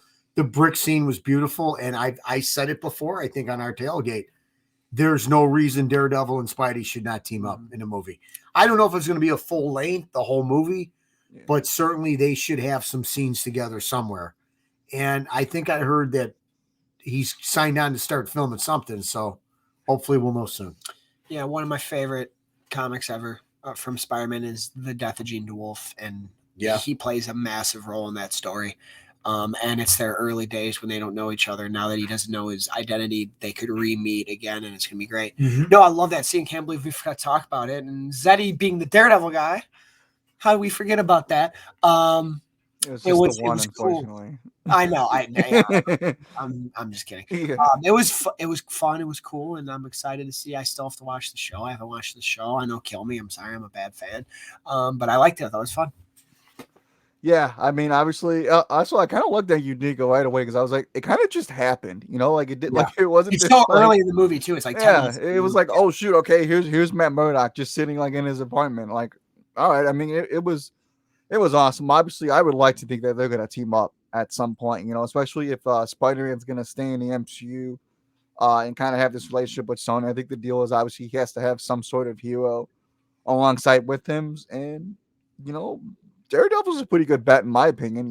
I think that would be pretty cool. So obviously Daredevil, the expansion of New York City, it's there. He's in there. I said it before. Foggy, you needed to know how could I go more bold than I already have. You got to bring Daredevil into the MCU now. That's exactly what he did. So kudos to Foggy yet again. It was small, it was subtle, but I think we're going to see him again, which is really, really exciting. So obviously to kind of follow that up, our guy Craig Harlow here. Harlow C writes in the inclusion of Matt Murdock and Peter visiting the Sanctum Sanctorum and his battle with Doctor Strange in New York in the mirror dimension really made it feel like Marvel Comics New York came to life on the big screen, probably for the first time. So did you guys get that similar feeling when you were watching the movie? I am, and now that I'm watching the Hawkeye series too, and just because they're both here at the same time, I'm feeling that vibe, Craig, 100%. I'm down to keep exploring New York in the MCU. We haven't done it enough yet because the heroes that really drive it, Daredevil's on TV. Spider-Man wasn't really focusing in on New York enough. Ooh, the opportunity for New York. Wait till the 4 come in. Ooh, it's gonna be fun. I'm excited for that. I'm very excited for that. Yeah, I mean 100%. I mean, Man, New York City. To think that that's where Foggy's at now. A more grounded version of this cinematic universe is going to play out both on streaming and on the big screen. Man, that's awesome. And and I said it before. I think that there's a reason why a lot of these critically acclaimed comic book movies are more of the grounded movies. I say too. Solo Batman usually people really like because it mainly stays in Gotham City, right? People really like the Tobey Maguire Spider Man because it mainly kind of stayed in New Mhm. York City, right? It didn't really jump in all these other places. So I'm pretty confident that Foggy knows that I gotta kind of keep spiting New York City now. I think there's so much left to be Yeah. explored in New York City, and it's gonna be so exciting to see what kind of Foggy cooks up in the kitchen, especially with characters like She-Hulk coming in the fold now. Mhm. Yeah, that's gonna be really cool. So thanks a lot for that. Moving along here, a guy Chris Knives says, on a scale of glorious to glorious, what did you think of Toby's return and the return of some of Danny Elfman's music? Wow, As just you heard, Ultra glorious. I mean, just again, I can't get the smile off my face. It was just everything about it was spectacular and wonderful, and I don't think they could have done it any better. I thought it was perfect.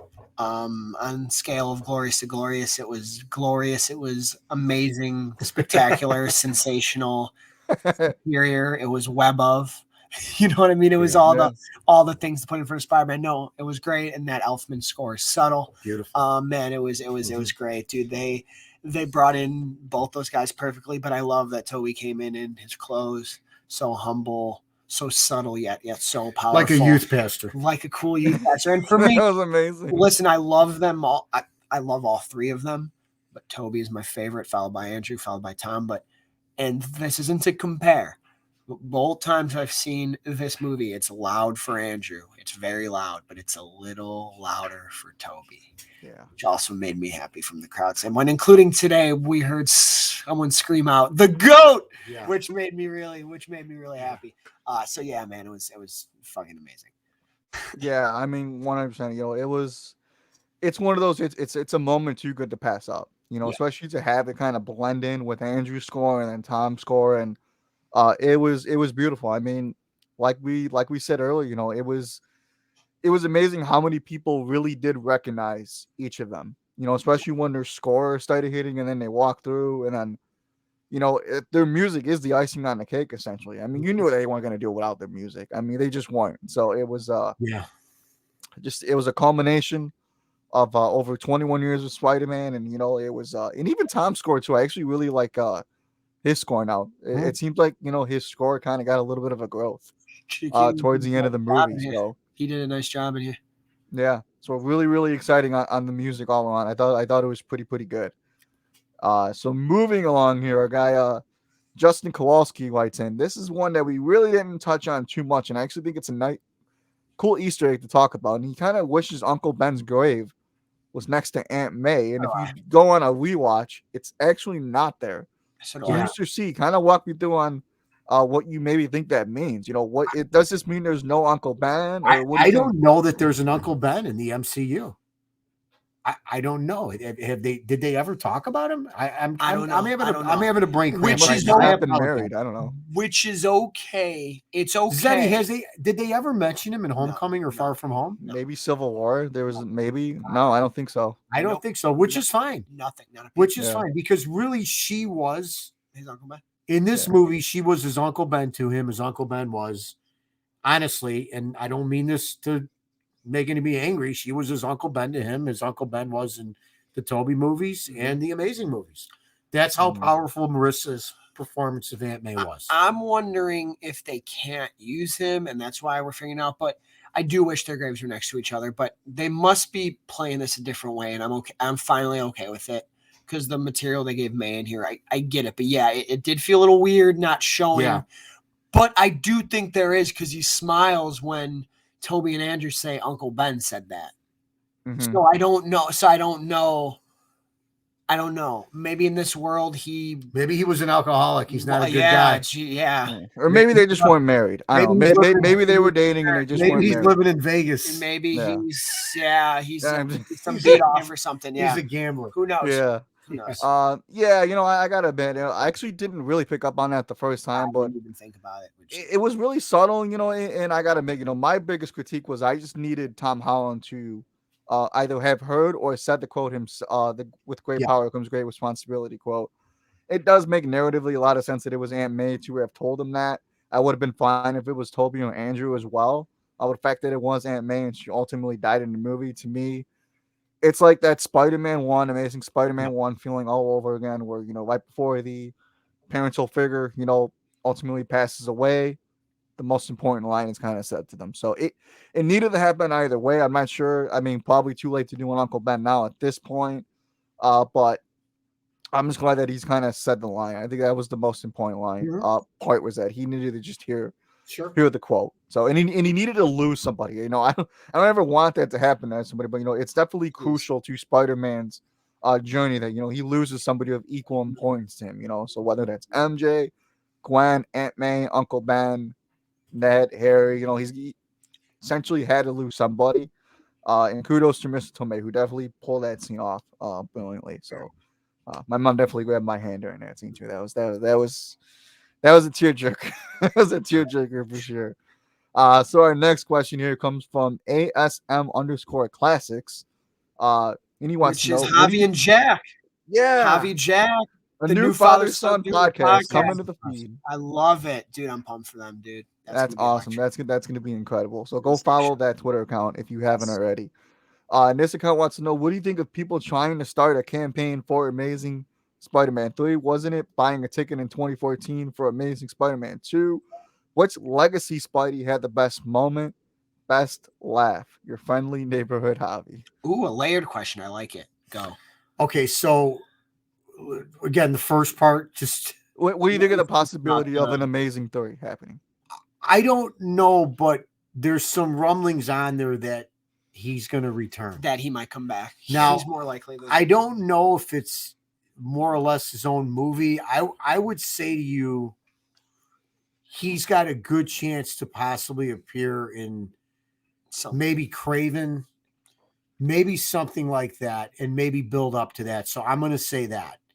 Who had the best moment? Wow, that's rough, man, because that's a tough one because you're making me pick, Javi. it's hard, Javi. You know what? I think making me pick here. I'm gonna be honest with you. I'm gonna go Toby in the lab when she says we're gonna kick ass and he says we're gonna cure ass. To me, above the battles and everything else. And who had the best laugh? It had to be something Andrew did, man. No, dude, it had to be something. The back scene. I mean, I don't the maybe the scene with the back or when he's talking about the organic web shooters. He's got that charm and wit about him that is just absolutely lovable. Yeah, as for Amazing 3, I want it. Javi, I know you want it. Here's my thing. I love what this movie did for him so much and I'm also in the camp of, just like with Pattinson, right? The way they set Holland up at the end of this movie is he is Spider-Man. I can't, as much as I would want it, I cannot see them making another film with another Spider-Man actor being the lead, right? Yeah. I would love to see him and Toby pop back up. I know Toby's a hard man to get. And I'm wondering if Toby would not do it anymore. And I also feel like Toby Spider-Man is complete, especially with the way he's talking about his life with MJ. And I would actually be fine if Toby never came back, because I think this was a beautiful ending for him. He's older. Let him rest and retire. I would love if he cameoed again. I think it would be hilarious if, and when Tom somehow goes up against Venom, if he's able to visit Peter and if he's able to visit Toby, it's like, hey, you fought the alien with the goo. How do I stop that guy? And he's like, oh, that thing's tough to get off you, huh? Like, that would be funny, but who knows? I think, though, because I know the point of the question, the point of the campaign for Amazing 3 is to just, are we going to see Garfield again? I would say there's an over 50% chance that you'll see Garfield's Spider-Man again appear somewhere. Yeah. Best legacy character moment. For me, man, this is fucking hard. Because, man, Andrew has some of the ones that really stand out. But I got to tell you, my favorite my favorite legacy character moment is Peter talking to Doc Ock and That's a telling good him he's one. just trying to do better. Yeah, dude. Because Spider-Man 2 is still one of my favorite movies of all time. I still think it's the best Spider-Man movie of all time. I still think it's arguably it's tied or it's right below Dark Knight for the best comic book movie of all time. Watching those two interact, and I like that more than Norman. I know people are mad that Toby and Defoe didn't really have much together, but you gave Toby some moments here, and if you gave him another one, it starts to feel like the movie It's unbalanced. was like a Toby was more of a Toby swan song. Mm-hmm. Like, hey, let's let Toby talk to every single character because there was more of his people than Andrew. So I think when they're laying next to each other, there's this unsung thing in Defoe's head. He goes, "What have I done?"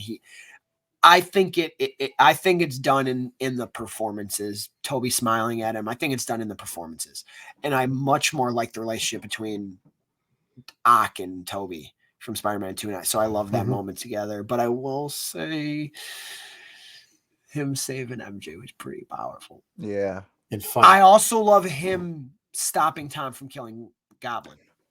But it's got to be when he's talking to Doc Ock. Because it just felt so wholesome. And that felt like a scene ripped out of Spider-Man 2. Mm-hmm. You're all grown up. I'm just trying to do better. That felt like they ripped that from 2004 and put it in here. Yeah, 100%. I mean, I would love to see Andrew Garfield, replays as well Spider-Man. I mean, I don't think it's gonna be a solo Spider-Man movie, but even if he comes back as like a minor role in other of these team-up films, I get the impression that he would definitely be down to do it. Oh yeah. It kind of just comes down to his timing and whether or not the he's totally story is good. I think it all just comes down to what the story is for him. But I totally think he would do it if it was under the right circumstances. And if it doesn't, I mean, he got to save MJ. That was a beautiful closure for his character to me. And then he cured Electro at the very end to me. So it's funny how they did a beautiful job of wrapping, all the arcs up. And then he kind of still left it open ended, at least for maybe Andrew to maybe come back. But I'm pretty satisfied with both of them, to be quite honest. So best moment, man. I mean, all of Toby's moments were great. I'm gonna say, one that's a little more subtle to me was, and I'm sure you two will really love this one. It was, cause I'm an emotional guy, so I really, really like the moment when they got their hands on each other's shoulders, and Andrew's just like I love you guys, man. And then you get the part where they're all just swinging together. I thought that was pretty cool, man. Because I mean, they all felt like they shot something really, really cool together. Like that was almost a shoot by Andrew. Like I came back for this, man. This is what I came back here for. Best laugh. I mean, obviously our opening screening. Defoe's Something of the Scientist got a pretty good. That was mine. Got a pretty good laugh. I forgot to say my best laugh, but that would be mine. I actually thought, obviously, the one where Jamie Foxx Electro says, "I just thought you were gonna be black." That was pretty funny. But I actually thought the part where he's like, "You're not amazing. You're lame," and then Andrew's like, "Oh, come on." Yeah. He's like, "Oh my god." Yeah. He's just like can't catching the break. I thought that one was pretty funny too. So they all had a moment, man. It was incredible. So great question, Hoff. That was a great one. The show, man. Can't wait for the show. Absolutely. And if we could, I truth be told, I didn't know of the podcast before you guys took it over, so I will just be jumping on. If we're doing story reviews, can I already put in my dad and I for Spider-Man 300? Is that safe to say? Sure. Or is there one that you'd want to do instead? That's yeah, fine. Yeah. It's got to be. I mean, I'm just gonna put our name in the bucket now for that story. If it's already been talked about, then no. But if it hasn't, we would be honored to talk about that issue. That's awesome. Please, awesome. I'll pay you money. I'll pay Jack. Oh man! All right, moving along here. Our guy BJ Shea 33 writes in. My man. He wants to know, I think Holland does a couple more Spidey movies to set up Miles and reunite with MJ and Ned. Will be extremely emotional in addition to Avengers movies. But my question for you, gents, is what villains do we see Holland taking on next? Mr. Negative? Could be interesting with this connection to Feast and Aunt May's legacy. Do we see some Clone Saga stuff? Can't wait for the show. And your thoughts on Secret Wars?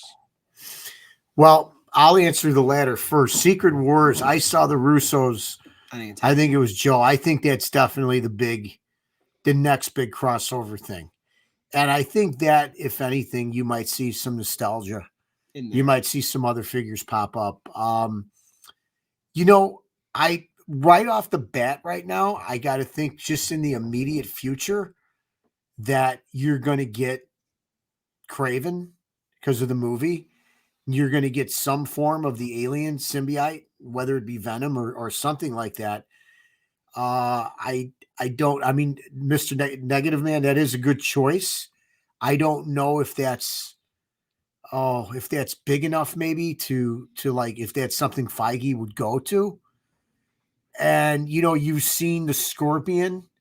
We also know that Michael Keaton is filming some Vulture stuff from Morbius. So I think we're going to get another Sinister Six, guys, because I think they saw how good this worked, and they're going to now do a more formulated one where they're forming in real time, and it's villains that have a stake in time in this Mhm. Spider-Man, which we know the Vulture does. Maybe, you know, I just, that's what I see for myself. I see another Sinister Six thing coming with a little bit of the alien. I don't know how much they're going to get into that or whatever. I would agree with him that there's probably at least 2 or 3 more pictures before Miles comes in, though. Yeah, I would say multiple more pictures before Miles. I think they're gonna let that breathe in the animated world where he's dominating across the Spider-Verse. Already looks in the little bit we got. I'm already so stoked for that. Villains, Craven is coming. He's probably gonna battle Morbius. We know Keaton's gonna come back. I think Gyllenhaal's gonna come back somehow. Oh, I forgot about him. Yeah. They tease Scorpion in Homecoming. He's gonna be coming. We saw him in The Thing. We also saw Rhino in The Thing. I think they're gonna build up to another, like my dad said, another six that's more personal to Tom Spider-Man. But they all forgot. Keaton and Gyllenhaal now don't know who he is anymore. Oh yeah. Doesn't matter. You don't know what world they're on, though.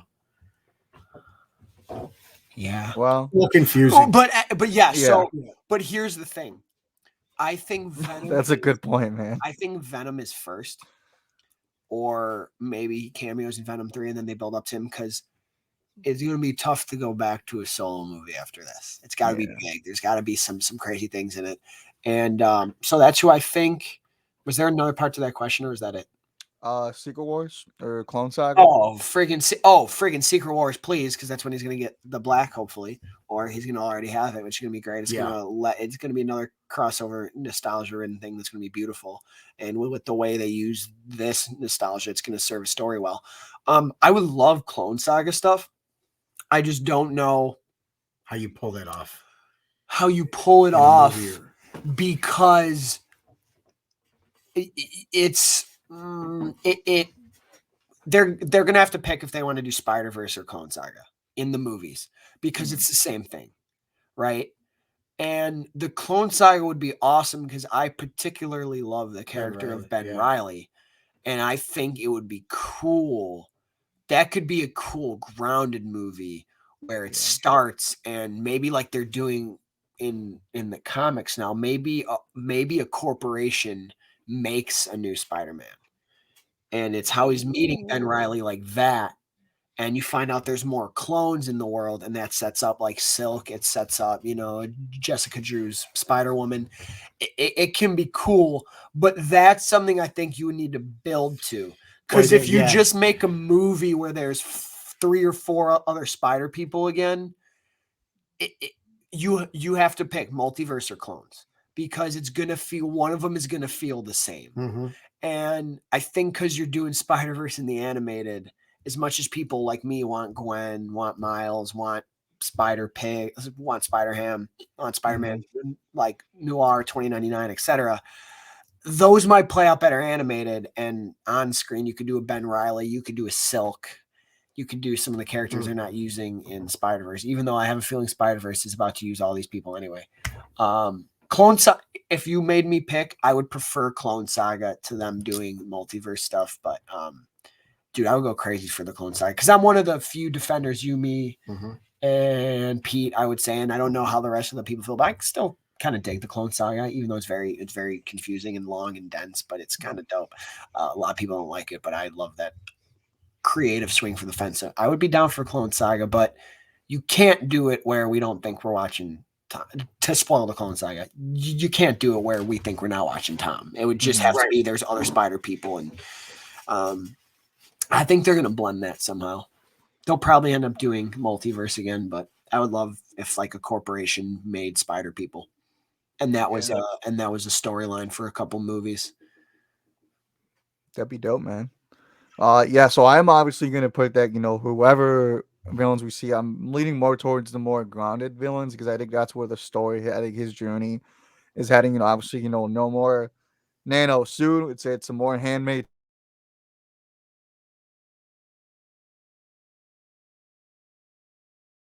That's okay. It's okay. He froze for a sec. So, to keep this. Oh no, he's back. You're Oh, back. Keep okay. going. There you go. Yeah, so I was saying, obviously I think probably the more grounded villains like a Craven, probably maybe a Vulture if they want to bring them back in there. But I think the story is staying in New York City, so I don't think we're going too fantastical here. I'll be pretty shocked if we do. I do think that his journey ultimately ends with setting up a Miles Morales, whenever that might be. I think that might be another 3 movies to go though, but I'd certainly be down for it, for sure. And then obviously, do I have a preference of Secret Wars or Clone Saga? At this point, I'm pretty confident in whichever ones they want to do. I'm leaning more towards Clone Saga, but if they want to do Secret Wars, that's pretty exciting. But that's another culminating event that I think you got to do. But either way we look at it, it's a fresh start for Peter. I mean, nobody really knows who he is anymore. Maybe this is a way to shoehorn uh, a version of Gwen, Felicia, maybe a Harry Osborn. I don't know, Mm. but we'll see. So, one last question, guys, and then we're gonna wrap up here, and that is from Adam underscore Leafs fan. Oh, Wants Adam, to know my guy. with Tom Holland saying he might want to take a break. Could the reintroduction of Toby and Andrew lead to standalone adventures for either of those two guys if Holland does take a break? What do you think, Mister C? No, I think Tom's at the Yeah, height of his. he's. I think it's a contract posturing thing. I personally think we were talking about this the other day. I probably think this movie's so big and grand that they should probably take a couple years off from shooting a Spider-Man movie. Start shooting in maybe 2023, 2024 with a late 24, early 25 date. I think that it sounds silly because the figure's he's so big right now that probably won't happen. Yeah. But I don't. There's no way that Tom Holland is going to walk away, and they're going to use one of the other guys. It's just not going to happen that way. He's set up perfectly going forward. You don't do this movie. You don't position him to where he's at to then be like, oh, guess what? We're going to have Andrew Starr in the movie. That's why I just don't see that scenario happening. Yeah, Adam, love you, my guy. Love the question. Yep. For me, just the simple answer of it is, yeah, I think those two guys will only cameo. It's Tom showing here and how. I would love a Spider-Man 4, an Amazing 3, we all and would. Tom Yeah. to coexist. Of course. But I think it'll just be cameos or maybe other supporting performances. They'll be supporting Tom as the guy, and I can't believe I'm saying this. I'm very excited for Tom to be the guy going forward. So that's my answer.